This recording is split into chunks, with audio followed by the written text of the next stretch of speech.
irekhodi saseyabe ngayisibheki zayayifika amaphepha so urekhodi esipisa yenkwasha Okay, kungena yini?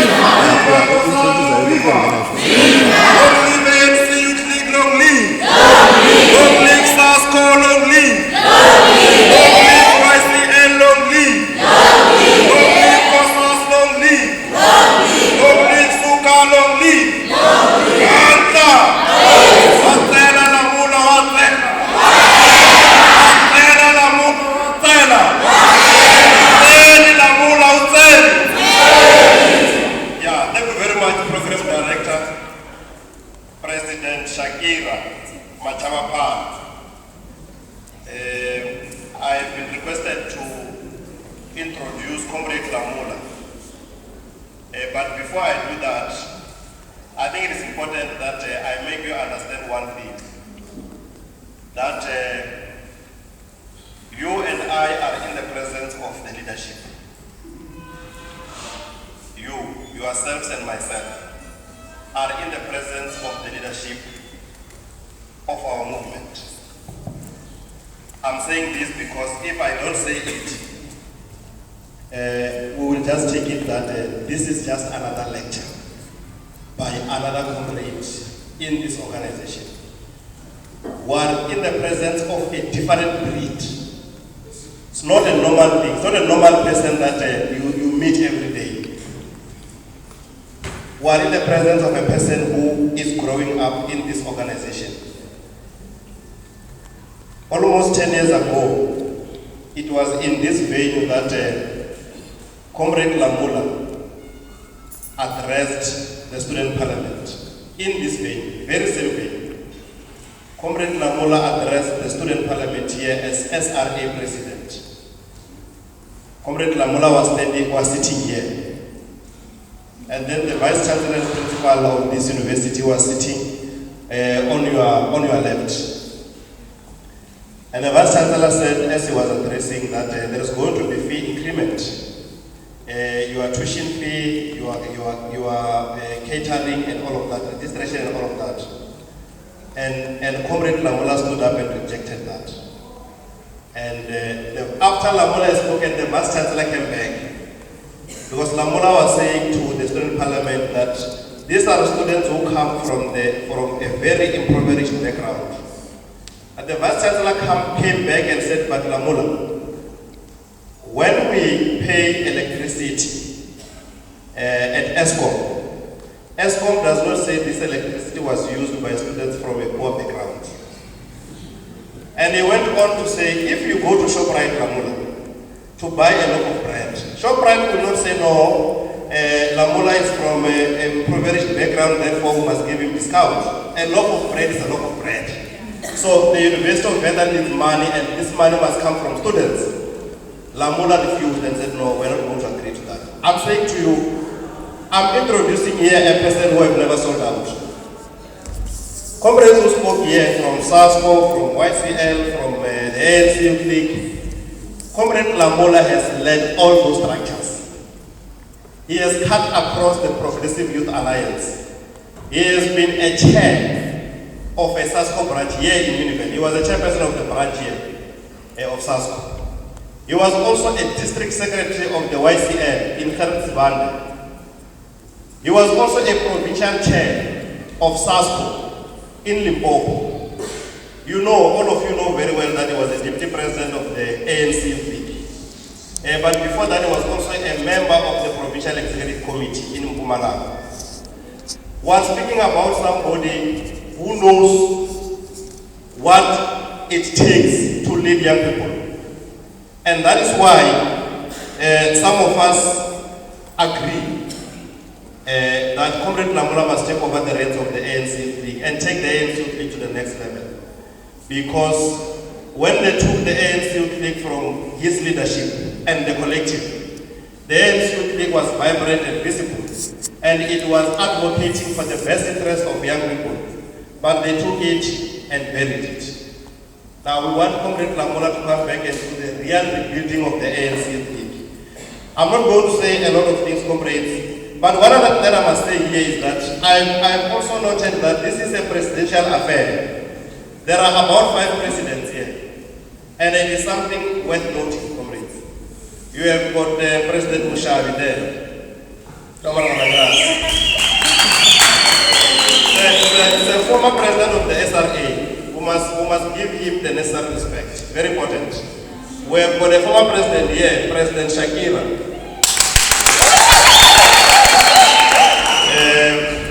We also have the former president of the SRC, Comrade Lamola Ronald here.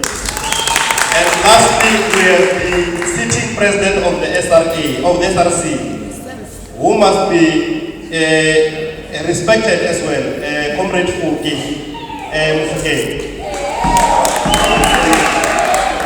We must respect him, he's our president. Some of us who are students respect him very much, and we think that all of us will do as such. Comrade President, we are at your mercy here, and we will always salute. Thank you very much, Comrade Lamola. The time is yours.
Program Director,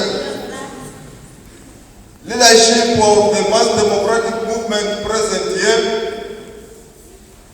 all former leaders of the SRC, SRA, I don't know what you call it today, of the Investor Better, all comrades who have one student here.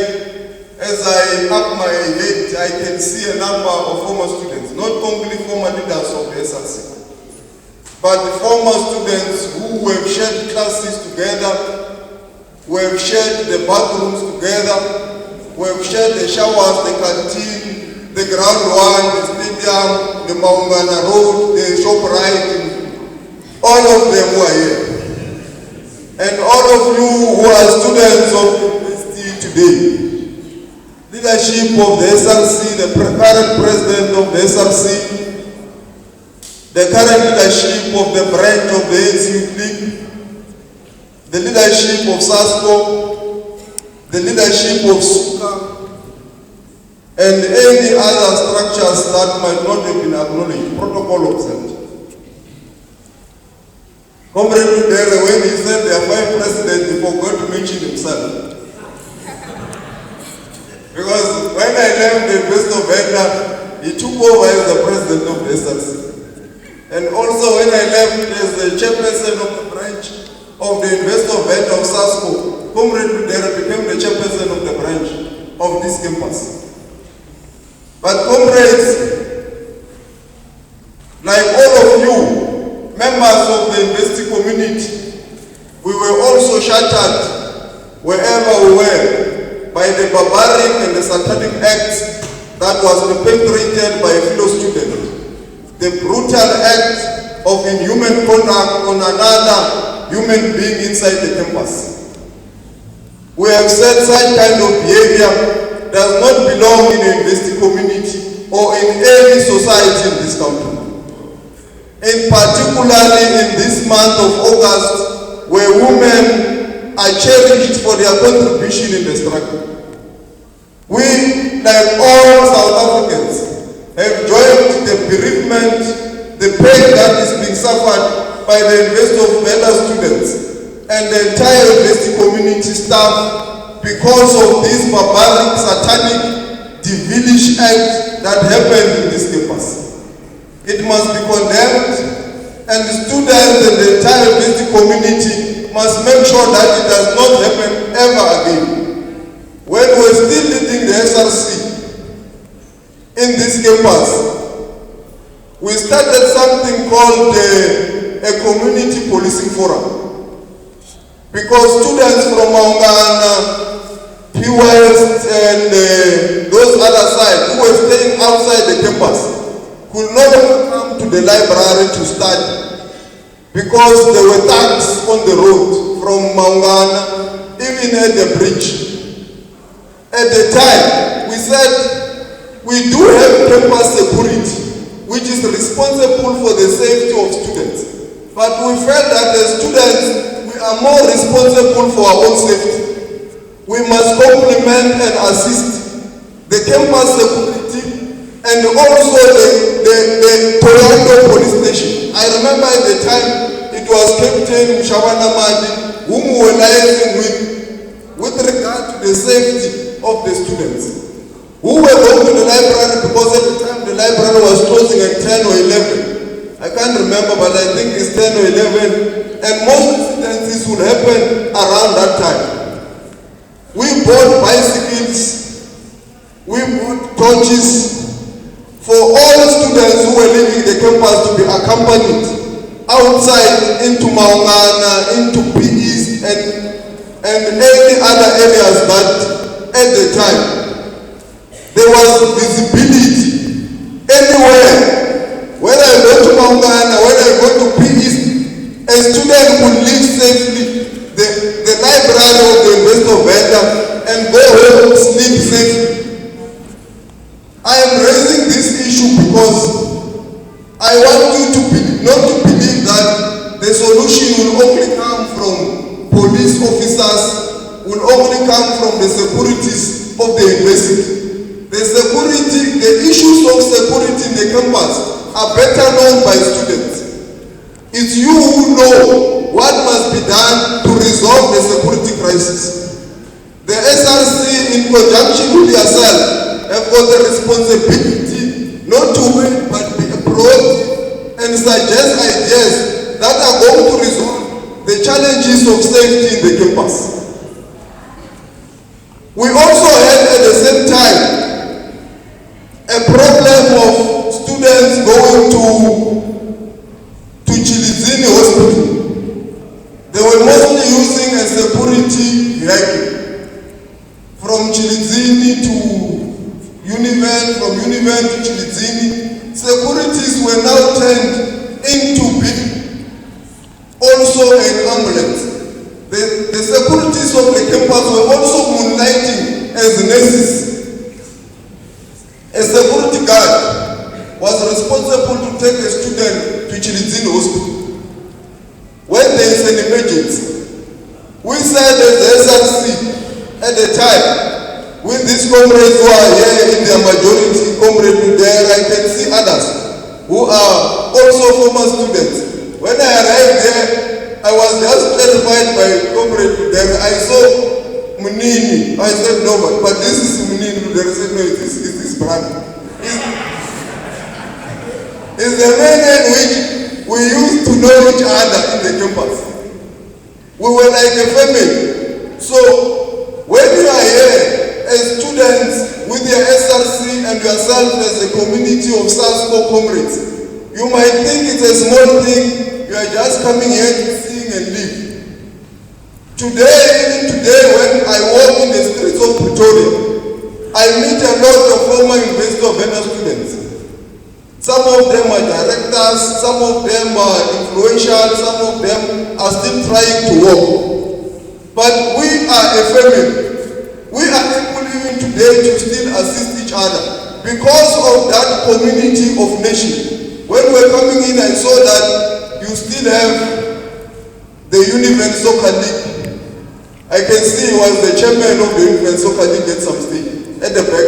But it was a process which all of us knew each other.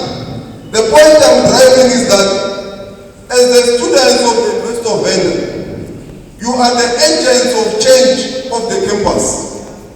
When you come back 10 years after you have left this university, you must be able to point that we have left University of Venda a different place.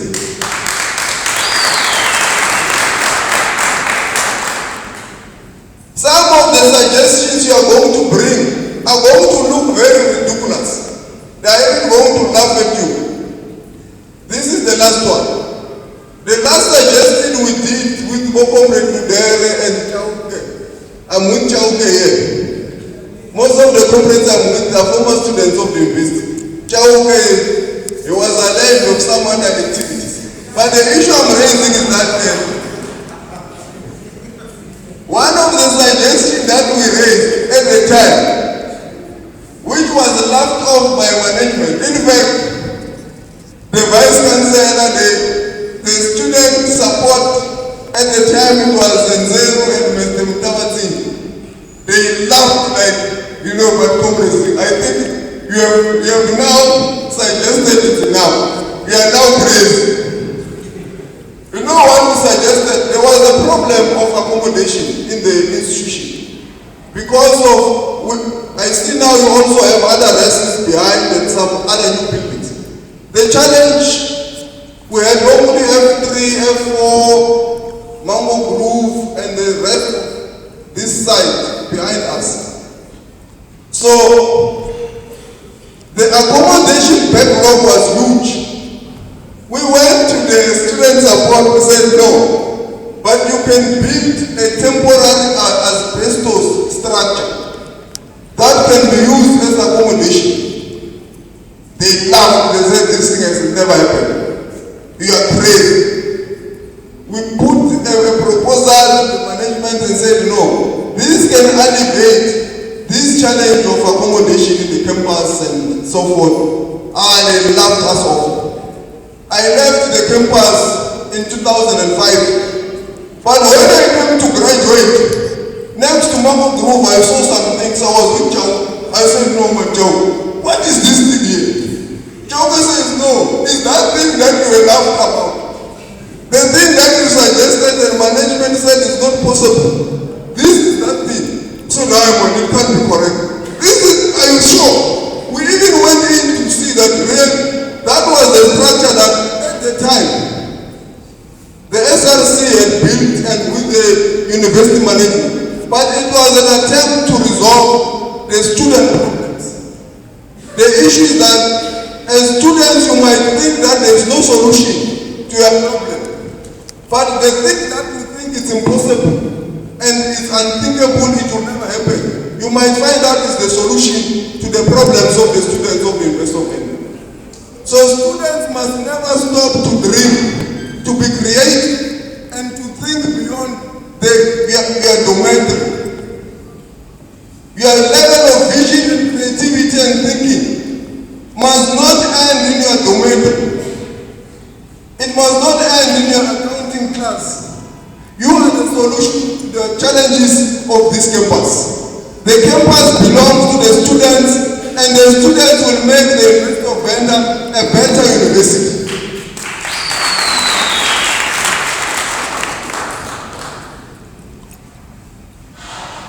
We have been invited to the campus on a discussion on the struggle for economic freedom. The struggle for economic freedom started years ago when the settlers arrived in this country. The dispossessions of the kings and the chiefs in their various villages and in their lands was at an extreme level that the chiefs fought many wars. If you read history, you will see the wars that were fought by King Shaka, the wars fought by Skupune, the wars fought by Mushweshwe, the wars fought by the various kings against land disposition of this country. The ANC conceptualized the struggle against land disposition, and Prince Isaiah Seme conceptualized the struggle for economic freedom in 1911. So there is no modern day revolutionary who can now claim to have invented the struggle for economic freedom. It was invented when the ANC was formed. The ANC was formed to fight a struggle for economic freedom. It was to give freedom to the majority of South Africans. And the first battle was against land disposition. And the ANC observed in 1969 in the Morogoro Congress that when we took over through the strategy and tactic, that if we leave the current economic status intact, we will be feeding into the rooftop of white supremacy. We must dismantle the land question. We must dismantle all the commanding heights of the economy. It's not me, it's the strategy and tactic 1969 Morogoro Congress of the ANC. These comrades were already fantasizing and envisaging what a democratic South Africa must look like, informed by the Freedom Charter, which was drafted in 1955. They were saying a future democratic South Africa must look like this. Majority of them who participated in these activities of drafting the Freedom Charter, of drafting the strategy and tactic, and also looking into the future of South Africa, were students, they were graduates, they were some of them professionals at the time. They were working with the chiefs and the respected members of the community. So you must never undermine yourself here as a student and think that your only contribution will end here in Univen. Your contribution can change the face of society. And it is this respiratory of students, professionals outside, the chiefs and the respected members of society that can change the course of history in this country. When we arrived here, we met Ogolem Papudi. He's a chief in this area. He was our classmate at the same time. He welcomed us and he said, comrades, you must greet students and wish them very well. We have also met King Tony Mpepu in Makado. He said, please continue to inspire this nation. It is because we had to engage with them, because the only way we can change society is through collective efforts and through collective engagements.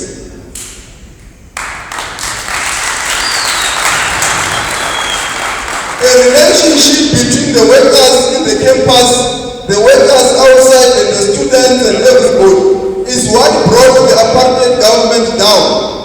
And it is what will dismantle the current economic status in this country. One Danish academic, when he speaks about the ruling class, how they are able to tangle and make sure that the ruling class does not or is able to encourage the hegemony. He says they use first the media, secondly, they use the state power, thirdly, they use the judiciary. Amongst yourselves, there are future judges, future practicing attorneys, future practicing accountants, future engineers, and future people in various fields of this country. What is important? Why you must continue to be an active member of SASCO, of the Youth League, of the YCL, of SUKA and campus, is that you must be conscientized about the future you are graduating into. Because as we speak today, with the recently released statistics on unemployment in the country, young people are the majority who are unemployed. Black graduates are also in their numbers unemployed. Where are the unemployed white graduates? Where are the children of Mr. Van Tonder in the streets of South Africa?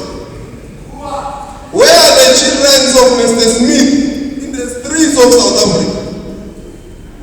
Where are the children of Mr. Van der Merwe in the streets of South Africa? The reason the children of Mr. Van der Merwe, Mr. Van Tonder and Mr. Smith are not in the streets, unemployed, as your brother, your sister, your neighbor, in the village, in the far-flung village of Mpumalanga in Busini, in the far-flung village of Njerere, in the far-flung villages of Lukwapo, is because they were the previously advantaged members of society. They benefited, and they were benefited by the apartheid government, that their fathers, they own companies. They own anything that you can think as a means of production. They own the land of this country. They own the mineral resources of this country. They own anything which can be a means of production which a black child can use to escape poverty. So when he graduates, unlike yourself who is an accounting graduate of the Investor Bank, who must be taken to some preaching course before you can do the certificate in theory of accounting. They take you through some preaching course, they tell you that your degree is not accredited by SAITA. And I think this is a struggle the SRC must continue to fight. We started it, we failed. But I think this SRC can win. That you must firstly go into this bridging course. The child of Van der Merwe does not go into this bridging course because he's a graduate of Wits University. He's a graduate of the University of Pretoria. He goes directly into CTA. Yourself who needs an urgent relief because already your parents believe that you have graduated. Your years of study are still being extended. Your years of poverty are extended by another year. This one of the child of Van der Merwe, 1 year is gone, minus. Already is advantaged, other than yourself. That's why the Youth League said, the struggle for economic freedom is a struggle that must be fought by all of us. Because yourself as the students of the Investor Bank, when you live here, go whether you are going to an engineering profession, whether you go into the accounting profession, you must find it friendly and possible for you to become a chartered accountant. It must be easy for you to become an engineer. It must be easy for you to become an attorney outside the campus of the Investor Bank. This struggle cannot only be fought by those who are outside the campus. I know now we are more focused on whether you will be registered, whether there will be financial exclusion or not. But as students, you have got the responsibility to input into your future professions as you are students here today. Because this is the respiratory of society. And one of the African academics, when he speaks about how apartheid was conceptualized in his book, History of Inequality, I suggest you must read it, for sure it's there in the Investor Bank Library. The book, History of Inequality. He says, apartheid was conceptualized in such a manner that even in a democratic society, it must be able to reproduce itself. So that's why 20 years into democracy, we still have a situation where the black majority are still excluded in the mainstream of the economy. Because the apartheid system in the economy itself perpetuates. If you are an engineer, a black engineer, you will never build a stadium. You are not going to build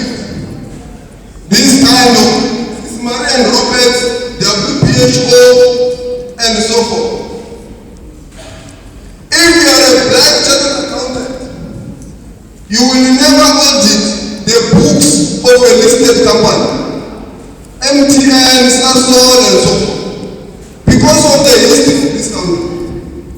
If you are a attorney, you will never represent Sasol, MTN, and so forth, because of the history of this company. And that is where the youth league of the ANC said, we must enter into the mainstream of the economy of this country, so that young people who are graduates of these institutions, they are able to be in the same grades as those that were from a previously advantaged background. And that's why we have said the land is very important in the economic transformation of this country. Because if you are a graduate of agriculture, even when you are not employed, but if when you go home, you get land, they say this is the part of your land, you will do something about that land. One day you will become a commercial farmer. If you are a graduate of this campus in environmental law and mining, and there is a black emerging PDE or whatever who is owning a mine, he will understand that the student of the investor vendor can do geology in his mind. That is the struggle for economic freedom that the Youth League is speaking about. The struggle for economic freedom that we are speaking about is a struggle that will make us equal with those that were previously advantaged. We just want to share in the economy of this country.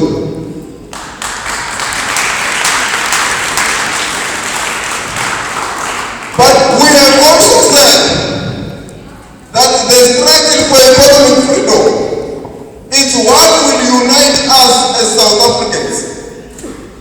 We will be united, all of us as the same nation, through the economy. We must not be united only because of a soccer World Cup.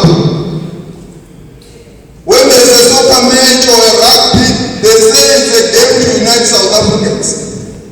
The only thing that will bring us together as one nation, united in diversity, is the economy. Because even if you can speak about the rainbow nation and everything, but after the soccer match, Mr. Van der Merwe goes back to his suburb. You go back to your village in Mutale. When you are sick, here at the investor vendor, you go to Chilizini Hospital. The child of Mr. Van der Merwe go to Makado Medical Clinic because his father has got the means of production. He is more advantaged than yourself. He is able to afford a medical aid scheme to take his child to a private hospital. So the struggle that we are fighting for as this generation is a struggle to unite South Africans. So that when you are sick, you must sleep next to Mr. Smith in the same bed, in the same dormitory. We must use the same kind of public transport. When you go to Toyando taxi rank, you must meet Mr. Van der Merwe. It must be normal in the villages of this country. I know that there is a few co-opted black middle class who are today living like ourselves in the suburbs with Mr. Smith and Mr. Van der Merwe. But we are only a team minority when it comes to the real economic scale of this country. The black middle class does not even constitute 2% of the Johannesburg Stock Exchange. And the Johannesburg Stock Exchange is worth billions of rands. So this is the struggle that was talking about. You cannot say that there is a generation that is richer on behalf of all of us, and you mention Patrice Motsepe, Cyril Ramaphosa, and those who are rich on our behalf. But when you look at them, all of them, an entertainer, Jay-Z, might be richer than an entertainer, Lionel Messi,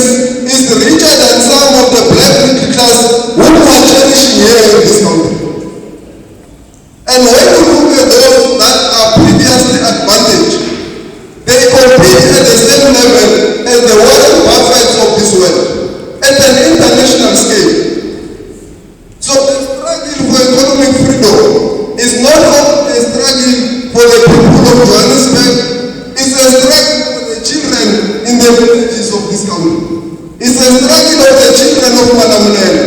It's a struggle of the children in Kerala. It's a struggle of the children in Pumalanga. It's a struggle for everybody. We must change the course of this country and make it a better place than what Nelson Mandela died leaving it to be.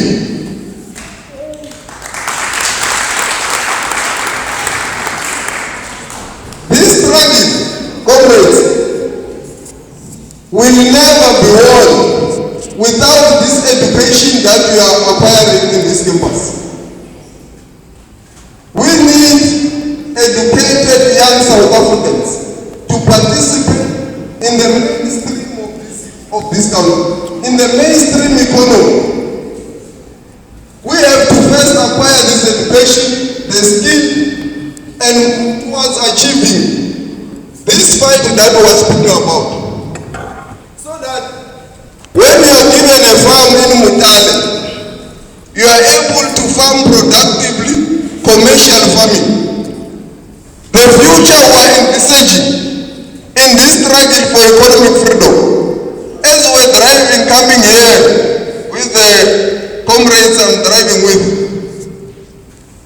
when we were reading the farms there, you could see that the means of production and the land in this country is still an important question, and it hasn't changed. When you pass Louis Richard towards the group and so forth, when you read Smith, Van der Merwe, and so forth. This generation must change that. When they drive the Polokwane, it must be Ludere, Shivuri, and so forth. That is the kind of society we must become. That is what we must change as this generation.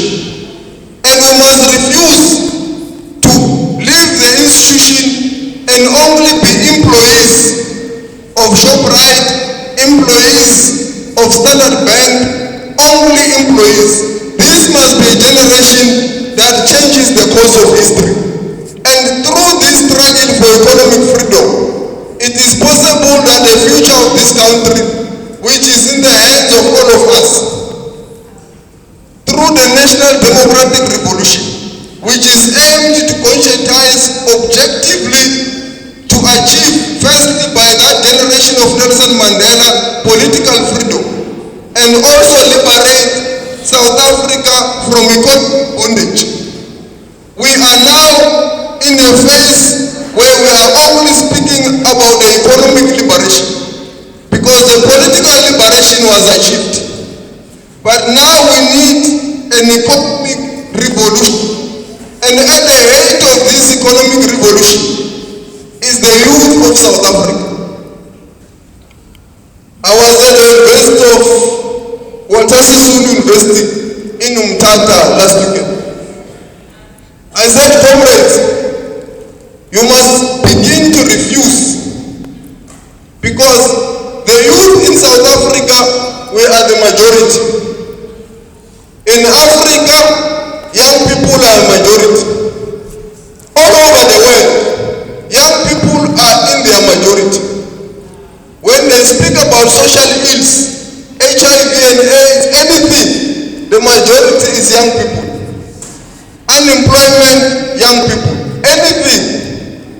So it means for us to change society, these social ills that are affecting young people must be changed into positive. We are the agents of social change.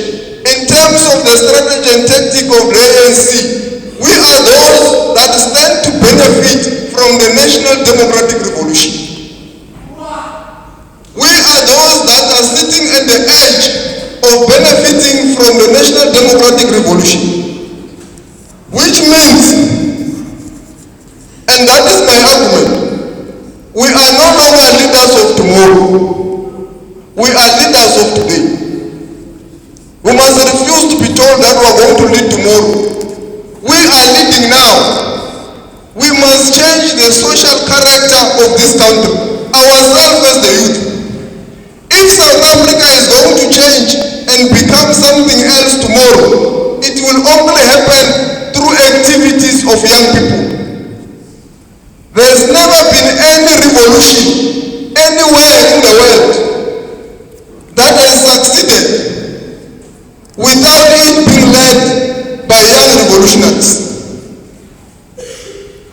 the Russian Revolution, the Cuban Revolution, the South African Revolution. The youth were in the forefront because young people are not scared to take risks and to bring creativity in any revolutionary moment. And it is only through creative revolutionary means that a revolution can happen. So if we're going to find solution to the challenges of South Africa, all our solutions will come from yourself.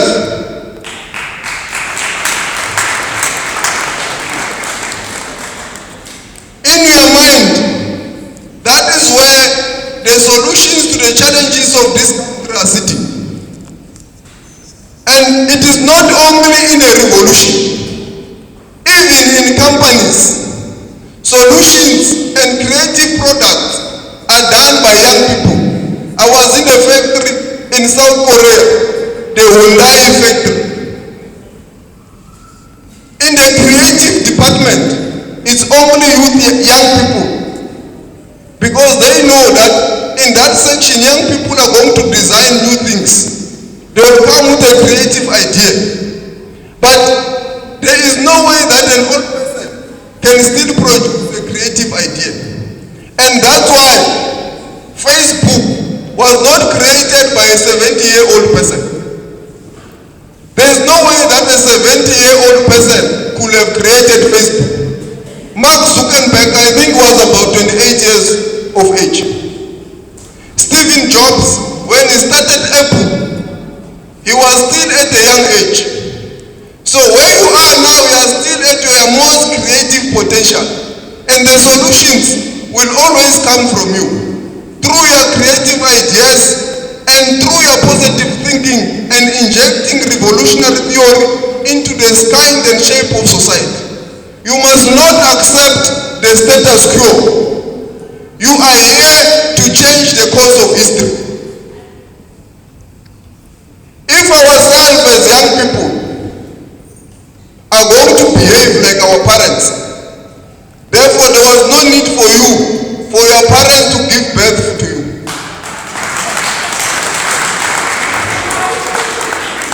Even in the house, in the family surrounding, a child of a father will be different to his father. He must always seek to do new things. Obviously, the father will guide the kid, but the kid must be different from his father. He must not be a carbon copy or a clone of his father. He is a different person, and that's what the Youth League of the ANC must be. It must never be the ANC. That's why it's called the Youth League of the ANC. If the president of the Youth League is going to behave like the president of the ANC, then you must know something is wrong.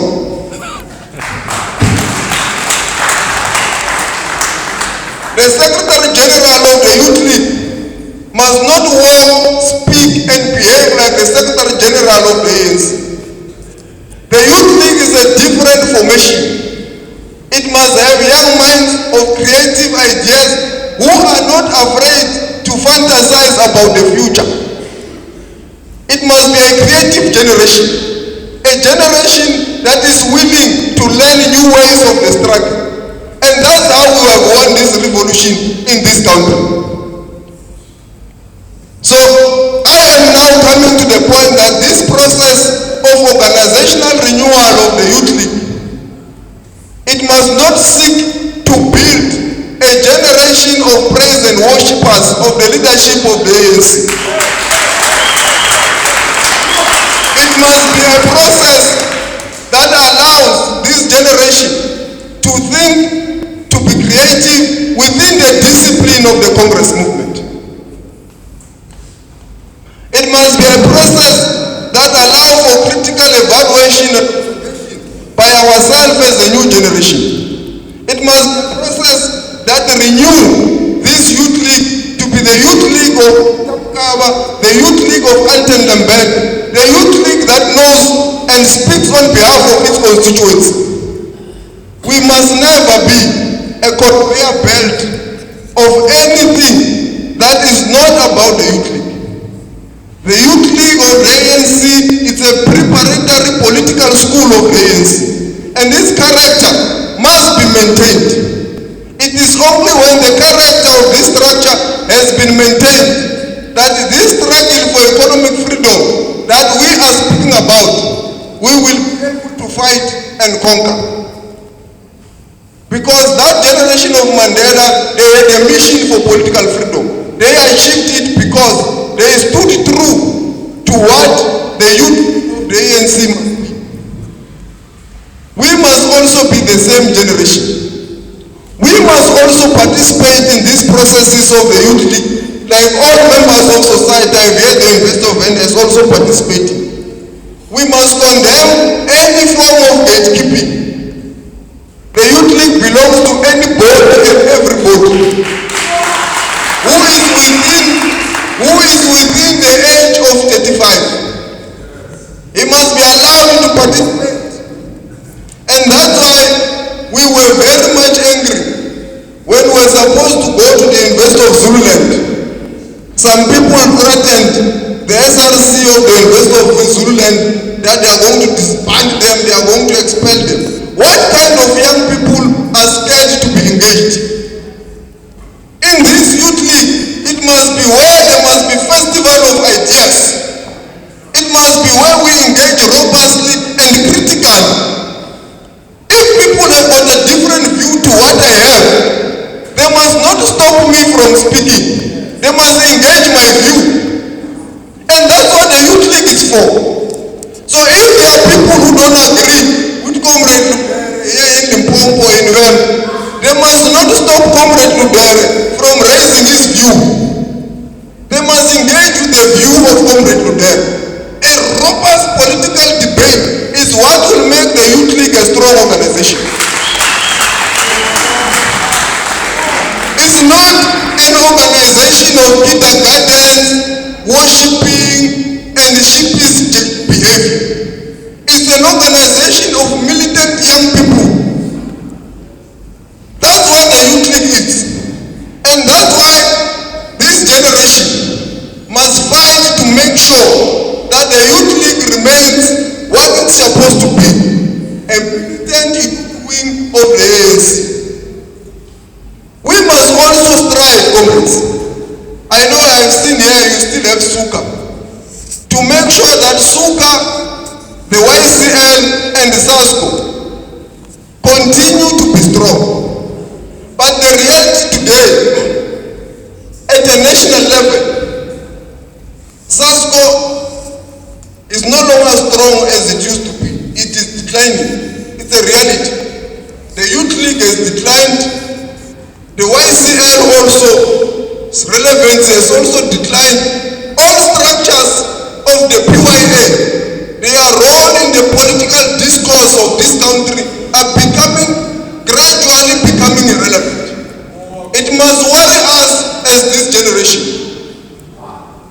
because it means the foot soldiers of the mass democratic movement,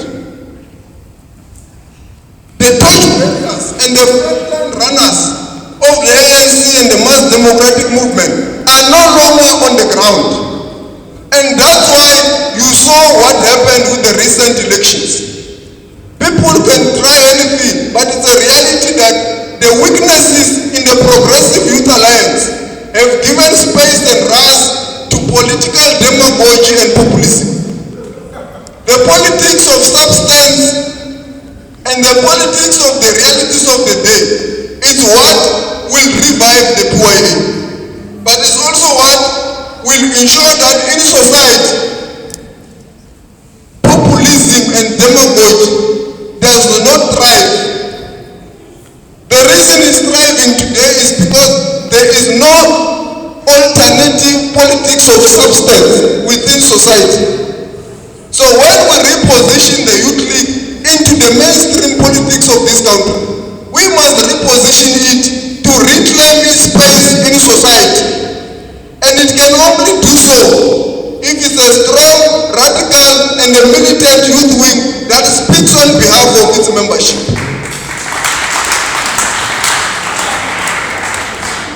We have got that responsibility to make sure that as this generation, we are remembered for imputing theory